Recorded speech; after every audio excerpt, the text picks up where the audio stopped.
much for coming, and hopefully I'm going to leave you with some good information and something that you're going to take some value from. So as Ian mentioned, and I don't necessarily like to talk about myself, although some people will probably argue that. I've got a very diverse background, and I've been intimate with the plant for 20 years. And the reason my first investors trusted me is because of the very background that I come from. So I'm a nurse by trade. I self-medicated through nursing school with cannabis after I had a bout with alcohol and LSD and really found myself going down a harmful path. And I went sober for a while and then refound cannabis and really appreciated the benefit that it gave to me in my ADHD and helping me deal with, whatever was the troubling factor associated with what was going on with me. And then Oregon passed medical cannabis in 1998, and I moved out there a few months later. So on my garden, in my garden and my company, a lot of people will, I bring this back to the perspective of the human body because that's what I really know. But I'm a scientist because of that. I'm an evidence-based practitioner when it comes to healthcare. I want to see the results to understand what's going on before I'm really going to start to get into something. And so, because of that, this plant is so amazing, and there's so many scientific things that we can point to. But there's also, if you heard me on the panel yesterday, there's so many spirituality things about these plants that we just can't explain yet. And in nursing, I've seen that. I've seen people with, brain dead patients who suddenly are talking again, and you're like, how the heck did that happen? And sometimes we just can't explain everything, and there's part of this plant that we just can't explain through science yet. And maybe we'll get there, but one of the reasons the FDA has such a problem with trying to start allowing products to get out on the market is the FDA, they certify single compound, single molecule type of treatments. And this plant is not a single molecule plant. The variables that come out of this plant are truly amazing. So I've been a gardener in Oregon for 20 years. I'm a nurse, as I said, and I've run a few other businesses. So, I think that I bring a really well-rounded perspective. And, in talking to the last guy there, yes, sometimes the guy at the top is making a decision that somebody lower in the chain doesn't quite understand. And as someone who's works in all part of the chain, sometimes it seems like that, and sometimes my gardeners get annoyed with me, and sometimes it's because I just can't pay for one more product this month because I just don't have the money for it. And so we just have to understand that there's lots of things happening. But as you see, the last thing on this, clean cannabis is a wellness drug. We know that the endocannabinoid system needs to be fed with phytocannabinoids, and whether it's CBD or CBN or CBG or CBC, there are a host of products in these plants that need to feed our ECS. So that's kind of what we're going to talk about. I'm going to give a brief overview of the endocannabinoid system, a little bit about the plant, a little bit about organic sustainable agriculture, the dangers of why we should be growing in an organic environment, what my anecdotal research from what I look at with my terpene profiles and everything else from my plants, and what I see in the potential for the products. So the endocannabinoid system, it's a signaling system for the body. So the ECS innervates. It's not a system all in of itself. So when we think about the respiratory system or the cardiovascular system or the endocrine system, in healthcare we understand those, and those are systems in and of themselves. One of the problems with the endocannabinoid system is it's innervated with all of these other systems. And so we can't just point to one particular area and say, this is why this happens. It's because ECS receptors are in your brain, and they're in your liver, and they're in your pituitary gland, and they're in your skin, and so we just can't isolate how this thing is quite working yet. And to that effect, our physicians today are not even taught about the endocannabinoid system. For 20 years, we've known this has existed. We're still not teaching it to our doctors yet. It is absolutely absurd. And so I tend to look to the most profound scientific physicians in the industry when I'm trying to continue to expand my knowledge. I like Jeffrey Chen down at UCLA here. He's an amazing guy. Ethan Russo is one of the most progressive scientists when it comes to the endocannabinoid system, and he's really looking at clinical cannabinoid deficiency syndrome. And I wrote an article about that for Oregon Leaf. And clinical cannabinoid deficiency syndrome is its own sort of really interesting take on what I talked about in terms of cannabis being this wellness drug. What we're starting to see is there are links between chronic issues that we're now dealing with, whether it be IBS or celiac disease or gluten intolerances.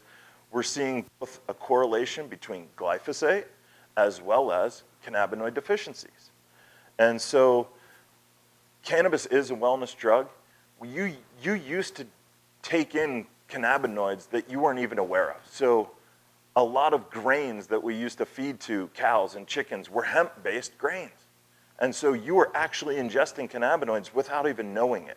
And so when we took those out of the supply, the farm supply to our animals, we started seeing lower or higher levels of cannabinoid deficiencies in people, and what that turned out. So, as I said, it's this signaling system. It creates homeostasis in the body.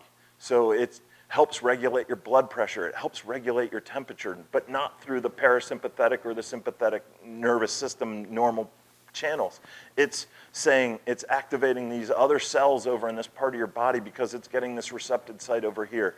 So it's really complex. We're trying to understand it. The science is still relatively new. We need to be pushing more. One of the reasons I get out and talk to people is because we need to be pushing our healthcare providers. Why aren't you understanding this better? It's critical. We've seen it from getting people off of opiates to helping with PTSD to dealing with cancers. And cancers are another interesting thing in and of themselves because we see that like THC works on pancreatic cancer, but CBD actually works better in breast cancer.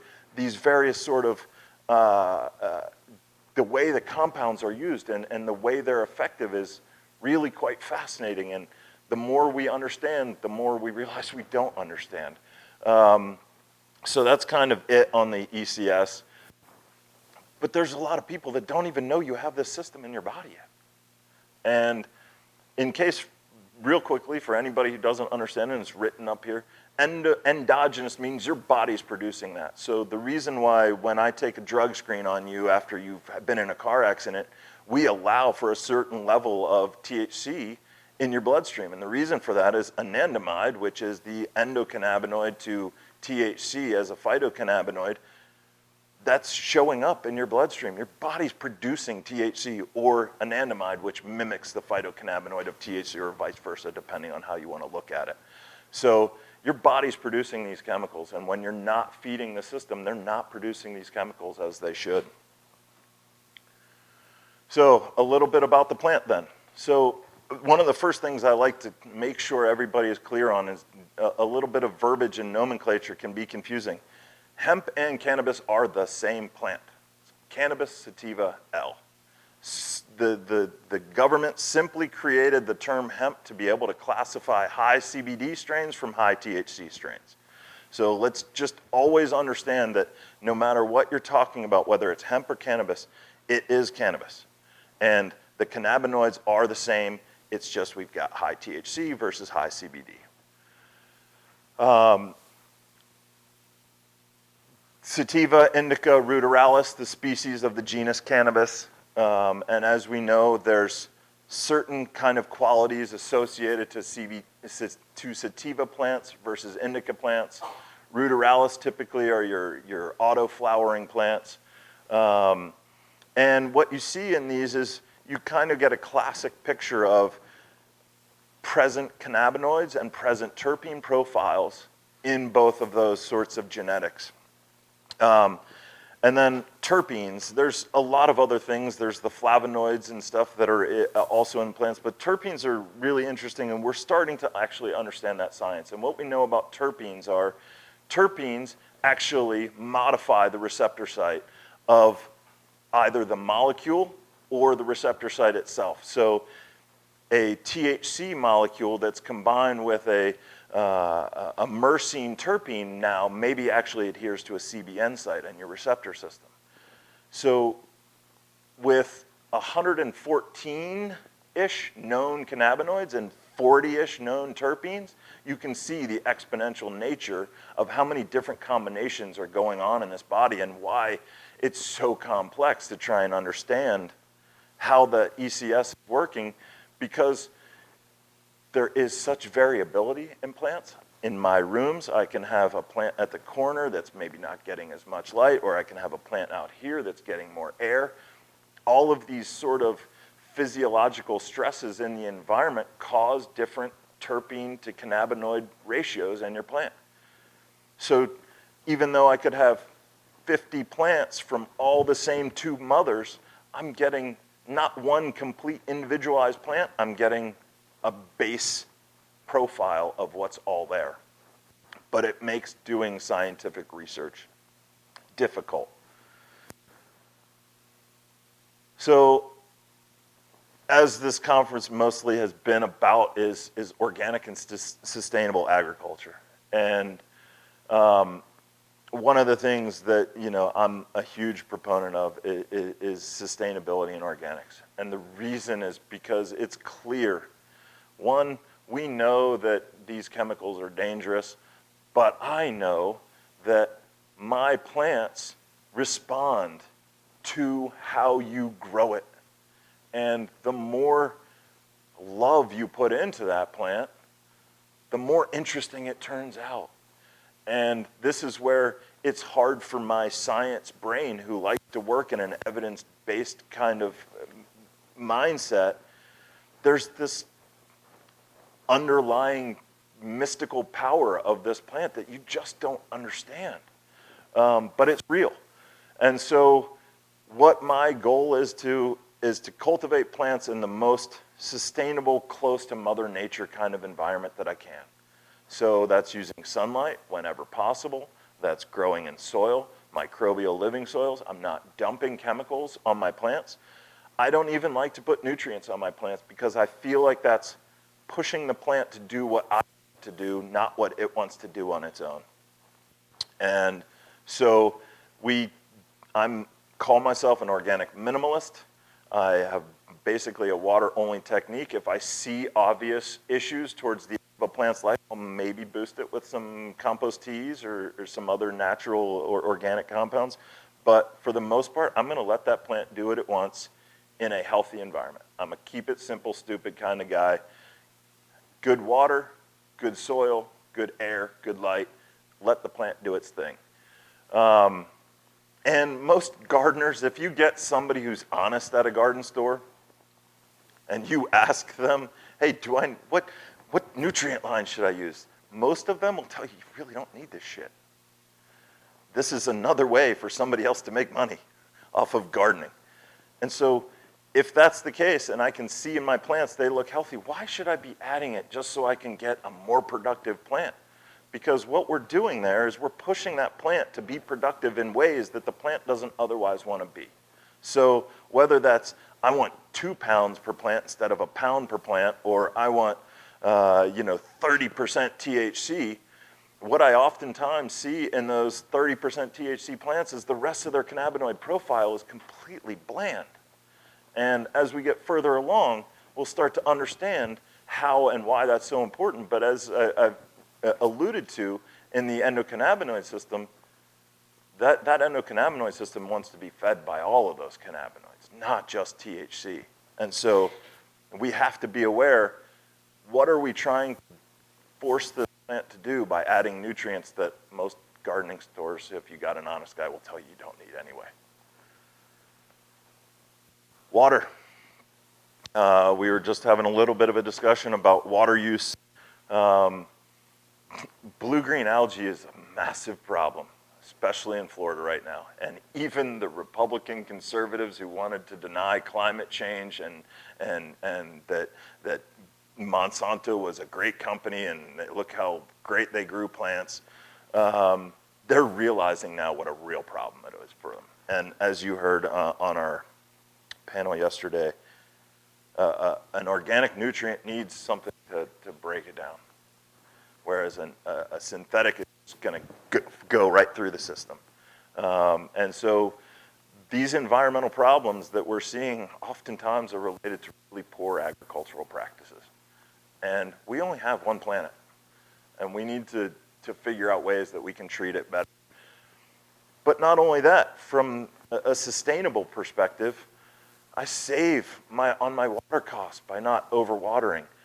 Not to mention hydroponic growing, you're using mineral salt fertilizers, you're flushing your system twice a week, you're using 4 to 5 times as much water as you need, and then where are you flushing all that into but into the rivers?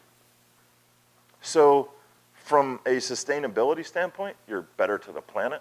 From a health perspective to the patient, you're giving them better meds, and it actually is better on the budget when you look at it from a business perspective. And so there's absolutely no reason that anybody should be growing in anything but organic agriculture. The problem is this business came out of the black, and most people haven't spent the time to learn how to make sure they're cultivating a plant in an organic environment. They're going to reach for that Eagle 20 or that Avid or whatever they want to use to knock out a pest and knock it hard because they need to make sure their room is productive. So mineral salt fertilizers, as I was saying, ammonium nitrate, it's toxic. It's toxic. And one of the things that you may have heard yesterday, or you already know, cannabis is a bioremediating plant. It sucks everything up.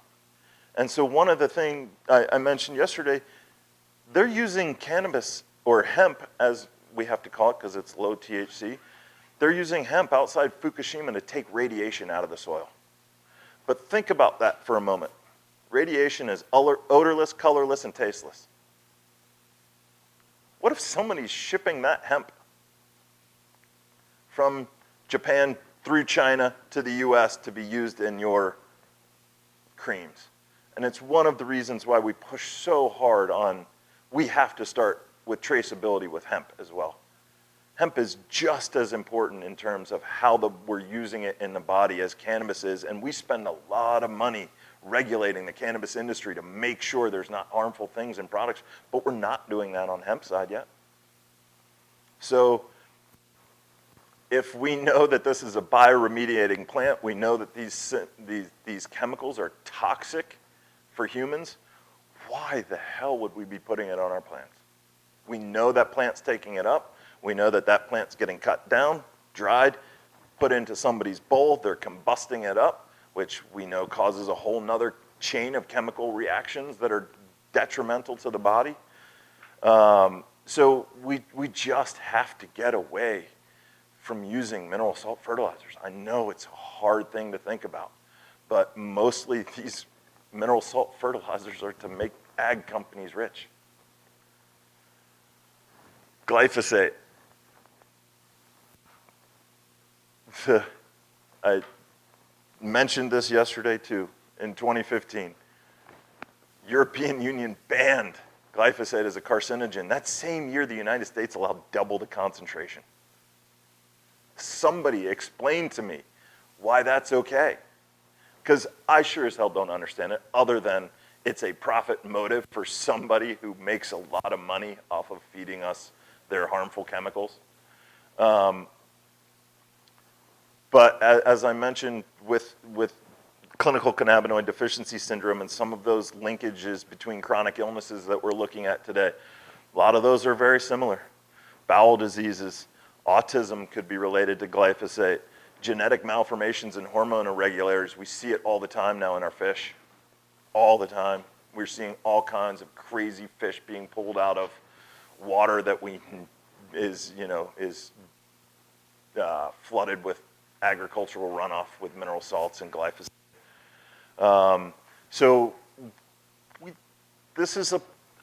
If this was the only reason why we needed to grow in an organic environment, there's a good enough reason. But as I started to lay out, there's a host of good reasons why. So let's look at what complete cannabis looks like.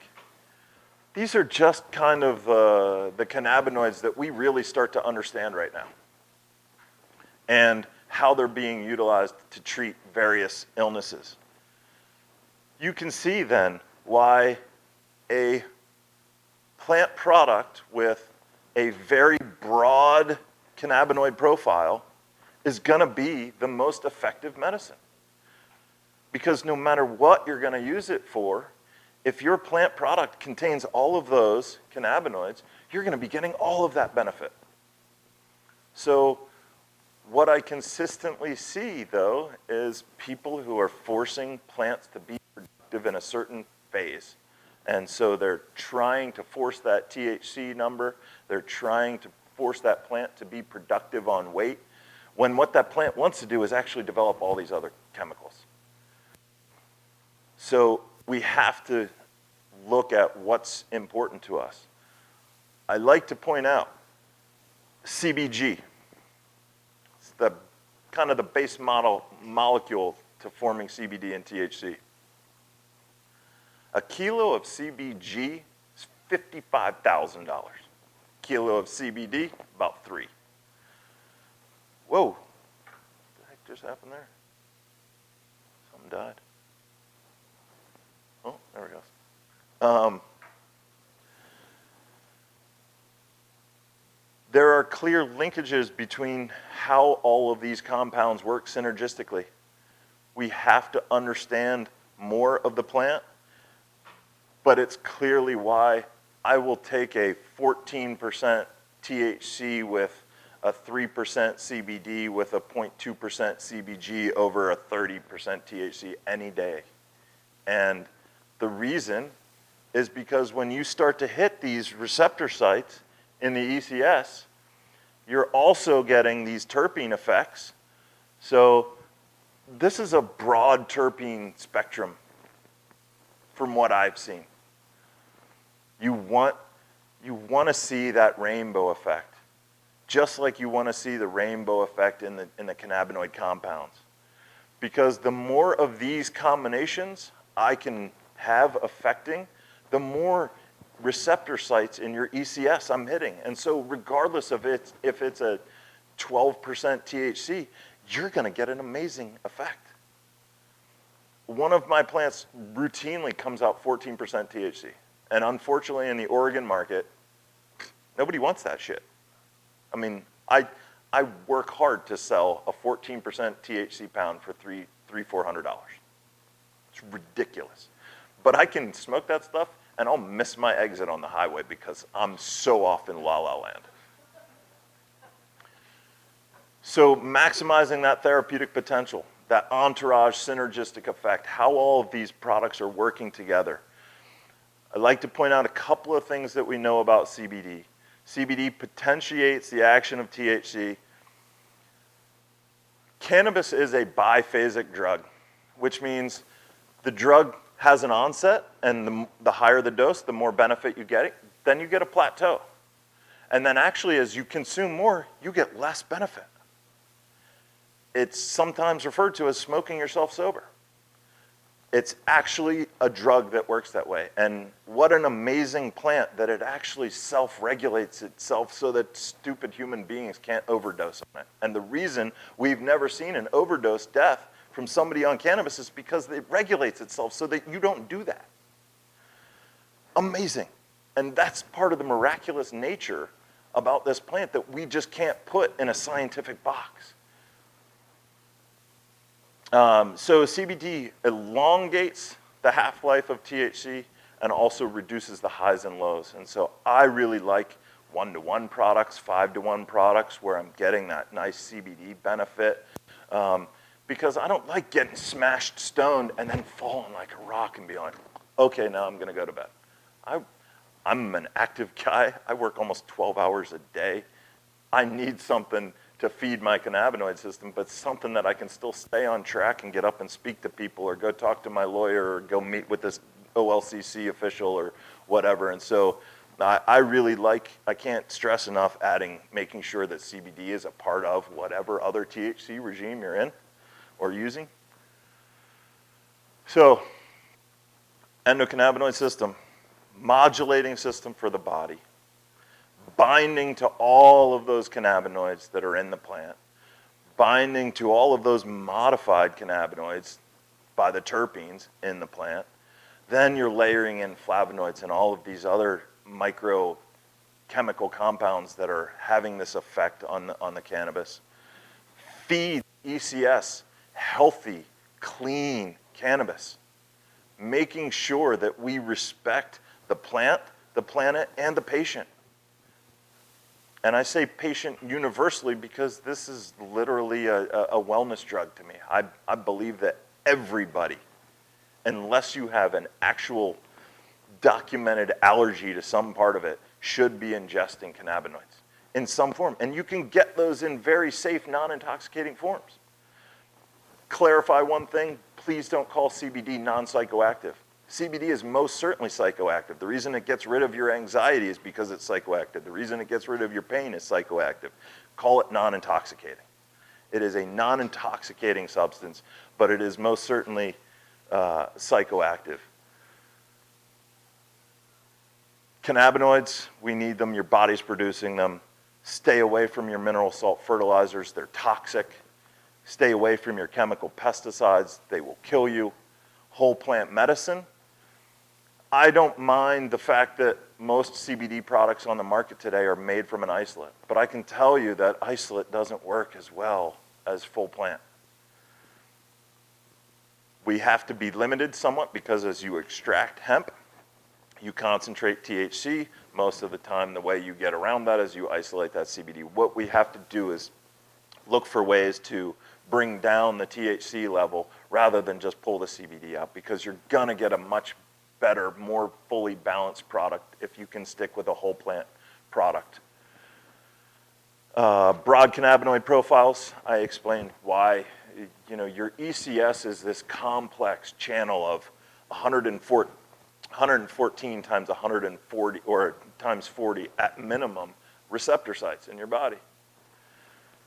Organic farming speaks to the lack of the use of these other things, but also that spiritual nature of the plant that we just can't explain yet. And so for all of these reasons, we need to be focused on organic agriculture. We need to treat this plant with the respect that it deserves. It's probably the most miraculous plant on the planet. We can run our cars off of the oil. We can build our houses out of hempcrete. We can make our ropes and our clothes out of, you know, the fiber. We can make our medicines out of the plant naturally. We have to respect this plant. I think that's it. There we go. Thank you, James. But we still have time for some questions, so please feel free to raise your hand. Hi, thank you. I actually have a couple. No, you're only allowed one.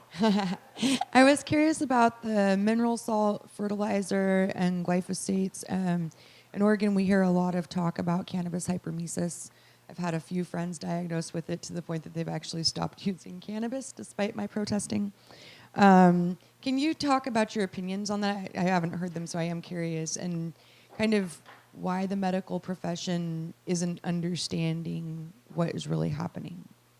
So first, with cannabis hyperemesis syndrome, number one, it's affecting like 0.5% of users that's documented right now. So it's a very low percentage of users. And even in Western medicine, pharmaceutical worlds, we know that there's a a fraction of the population that uses a certain drug will not react positively to it. So some of it could be individualized genetic therapy that we need to look at how and what sort of product that you should be ingesting. There's been some loose research associated with neem. I love neem. I think it's probably the second most amazing plant on the planet. Neem is a autoimmune booster for the human body as well as plants. It's an antibacterial.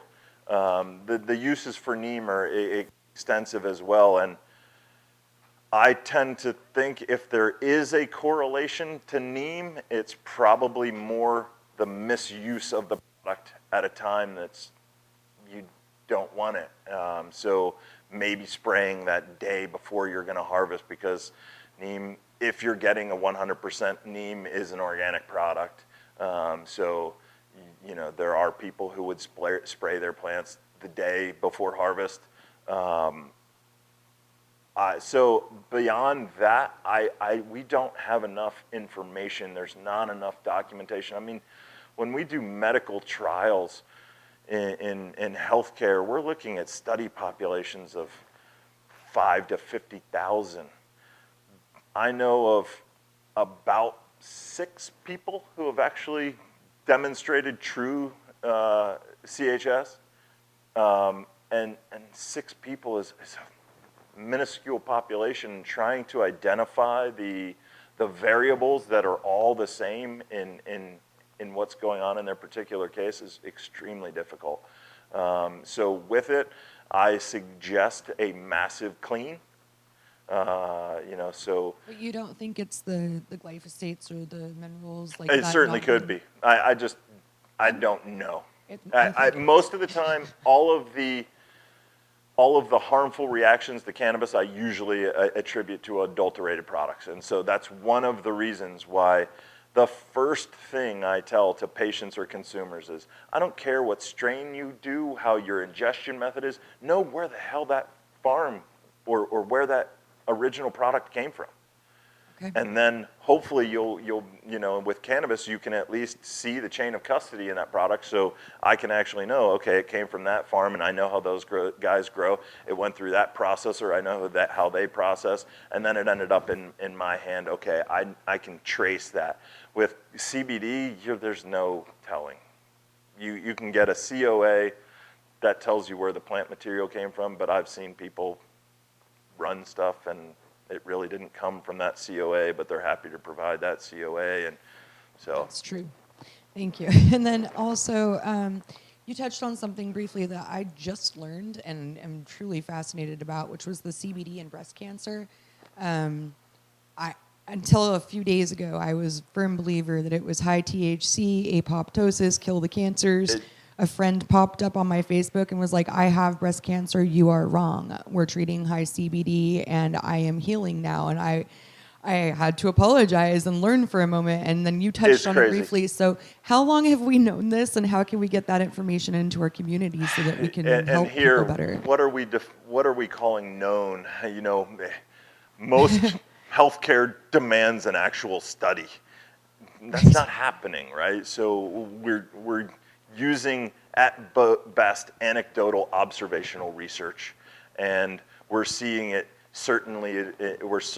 It's effective in certain ways in one thing, and there is some individualized genetic cannabinoid therapies that we actually see too. So I don't want to just say widely, and this is part of I don't want to make sort of healthcare claims that we can't back up, but what we're starting to see is that in certain conditions and environments, and it's one of the reasons why this is such a complex problem to try and navigate through on a science world, is you've got that original material. Was it organic? Okay. You can at least start to eliminate some of the variables. How was it extracted? Okay. How was it administered? Because we know that the way it's grown, the way it's extracted, the way you ingested it, all just affected, what the cannabinoid profile is on that. It affects what terpenes are in it. And so there's just so many variables that we can't isolate. And so, yes, we're seeing certain molecules work in certain ways on certain conditions, but nobody's really been able to pinpoint anything. And so I go back to this slide and just start to look at things from the perspective of what do we know these cannabinoids are doing, and it gives us a base to look at, but so inhibit cell growth in tumors and cancer. You've got 5 different molecules that we know do that. So what combination of those did that person who was taking that CBD that it worked for their breast cancer? What combination of THC, CBD, other minor cannabinoids happened for why we see prostate cancer being treated in one way? So we just don't know enough, and it's hard to get science done when most of the investors in my company are healthcare people. They're doctors, and even they are like, show me the studies. I'm like, dude, you take my product. You invested in this company because you believe in this. Yeah, but I'm a scientist. And I'm like, I know that. Show me how we can get a 5,000 patient study done when you can't even limit the variables to be able to understand at the root base of what a good double-blind study would look like. It's just not possible yet. I wish we knew more. But those same doctors haven't even been educated yet about the endocannabinoids. They're learning from people like me or others out here who've been doing it. Hi. Do you think there can be, I guess I'll give you my situation. I was taught to grow organically, but the company I represent and work for now, they like organic, but we're scaling. So they are hesitant to use organic because it just costs too much, or it's just, like we have a double tier 100,000 square foot facility, so it's 200,000 square feet that we're about to start breaking ground. So I have to present to them everything. There's a way to work on where two can come together. Yeah, oh where yeah. We can use synthetic and organic. No, I don't think you need to use synthetics at all. Right. I think it's dangerous to the plant, it's dangerous to the patient, it's dangerous to the planet. There is no reason why you can't scale in an organic environment. Sure, it's maybe a bit more programmed out. You have to really know what you're going to be doing, and one of the reasons it's hard for people is most growers don't grow this way. They've been using products all their lives, and so the people who really do know cannabis agriculture, that's not what they do. I mean, if we had 15 farmers in here, I guarantee we'd all be growing different. I would look to Sustainabis. Have you heard of them? They're out of Colorado. And the Cannabis Conservancy, and if you want, I can send you our slide presentation from last week at NCIA. There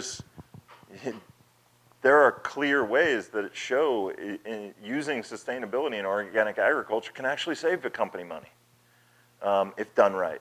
And if you're in an environment where your product is commanding a 20 to 30% better price for an organic, if you've brought the cost down for organics and you've raised that price, eventually there's that happy medium where even your bosses or the owners of the company are going to be happy. And so I don't think that they should shy away just because it's not what they've done before. It's sometimes hard to change. Right. Show me the money. Yeah, but for us growers, it's the process. Right. So I'm trying to find a happy medium where both parties are in a win-win situation. If that's where you can push them to, by all means do it. I'd rather see somebody meeting halfway than not going at all. But I would like to see you go all the way, or see them go all the way. Hey, thanks for that, man. I've got a couple of questions as well. First of all, regarding the toxic chemicals in the mineral salt fertilizers, does flushing actually remove any of that at all? It's a bioremediating plant. Yeah, so it stays within the molecular structure of the plant. It's stored there somewhere. Quick answer. Do you have a protocol or a resource for a protocol for detox of glyphosate poisoning? No. You have to look somewhere else for that. And in terms of PGRs, are they quite commonly in these standard fertilizer, like house and garden or anything like that? Can you speak about PGRs? I would venture to say they're in most. I don't know because I don't touch the stuff. I mean, like one of the beautiful things about being organic, every time the OLCC sends me out or the ODA sends me out another email, hey, you're not allowed to use this product anymore. I fucking put it in my trash because I'm like, I know I don't use that. It's one of the ways to stay ahead of the game. And like a lot of these growers who have never grown in an organic environment, they won't make it because as we start to regulate this industry in a way that it needs to be, and the way we should have been doing for our food long ago, you're combusting this product directly into the respiratory system.